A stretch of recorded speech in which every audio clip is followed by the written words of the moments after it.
ಅಸ್ಸಲಾಮು ಅಲೈಕುಂ. 16 ವರ್ಷದ ಬಾಲಕನ ಧ್ವನಿಯೊಂದು ಇಡೀ ವಿಶ್ವವನ್ನೇ ಕಣ್ಣೀರಿನಲ್ಲಿ ಮುಳುಗಿಸಿದ ಕಥೆಯನ್ನು ಕೇಳಲು ಸಿದ್ಧರಿದ್ದೀರಾ? ಮಲೇಷ್ಯಾದ ಜೈಲಿನ ಕತ್ತಲೆಯಲ್ಲಿ ಈ ಹುಡುಗನ ಕುರಾನ್ ಪಠಣವನ್ನು ಕೇಳಿ ಜೈಲು ಸಿಬ್ಬಂದಿಯೂ ವಿಡಿಯೋ ತೆಗೆಯದಿರಲಾಗಲಿಲ್ಲ.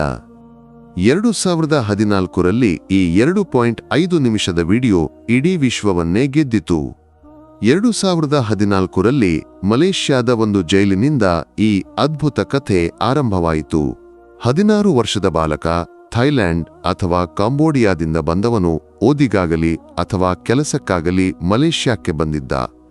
ಆದರೆ ಪಾಸ್ಪೋರ್ಟ್ನ ಮುಕ್ತಾಯ ದಿನಾಂಕ ಮುಗಿದಿದ್ದರಿಂದ ಅಥವಾ ಕಾಗದ ಪತ್ರಗಳಲ್ಲಿ ಏನೋ ತೊಂದರೆಯಿಂದ ಅವನನ್ನು ಜೈಲಿಗೆ ಹಾಕಿದರು.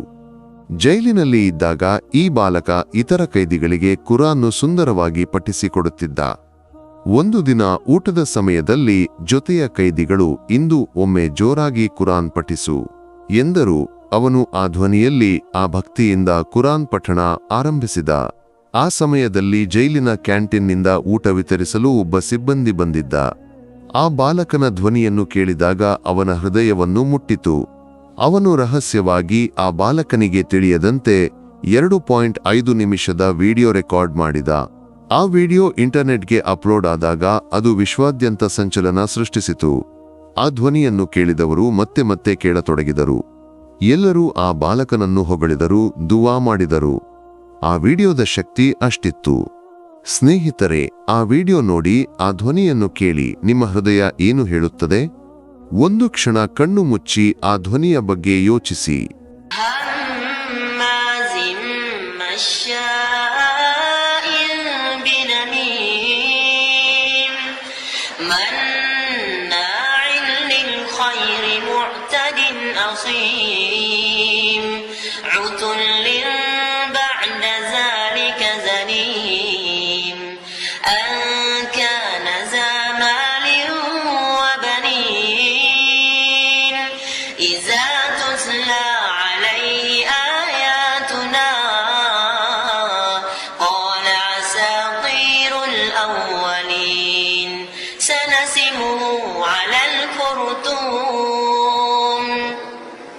سنسمه على الخرطوم إنا بلوناهم كما بلونا أصحاب الجنة إذ أقسموا ليصرمنها مصبحين ولا يستثنون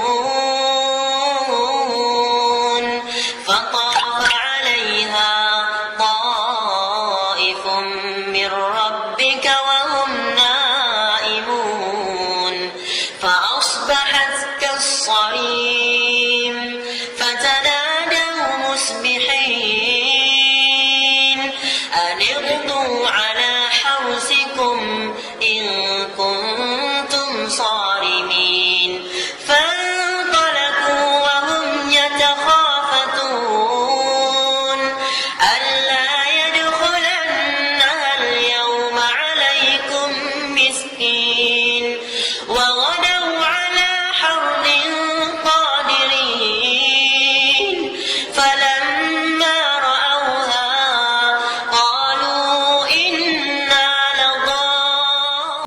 ಆಗಸ್ಟ್ 16 ವರ್ಷದ ಬಾಲಕನ ಧ್ವನಿ ನಿಮ್ಮ ಮನಸ್ಸನ್ನು ಮುಟ್ಟಲಿಲ್ಲವೇ? ಈ ವಿಡಿಯೋ ವೈರಲ್ ಆದ ನಂತರ ಆ ಬಾಲಕನನ್ನು ಗೌರವದಿಂದ ಜೈಲಿನಿಂದ ಬಿಡುಗಡೆ ಮಾಡಿದರು. ಇಂದು ಅವನು ಮಲೇಷ್ಯಾದ ಮಸೀದಿಯೊಂದರಲ್ಲಿ ಇಮಾಮ್ ಆಗಿದ್ದಾನೆ. ಅವನು ವಿವಾಹಿತನಾಗಿ ಮಲೇಷ್ಯಾದಲ್ಲಿ ವಾಸವಾಗಿದ್ದಾನೆ. ಕೆಲವರು ಅವನ ಹೆಸರು ಹಾಫಿಜ್ ಜಲಾಲುದ್ದೀನ್ ಎಂದು ಹೇಳುತ್ತಾರೆ. ಇನ್ನು ಕೆಲವರು ಅವನು ಉಸ್ತಾದ್ ನಾಫೀಜ್ ಕಾಂಬೋಡಿಯಾದಿಂದ ಬಂದವನು ಎಂದು ಹೇಳುತ್ತಾರೆ.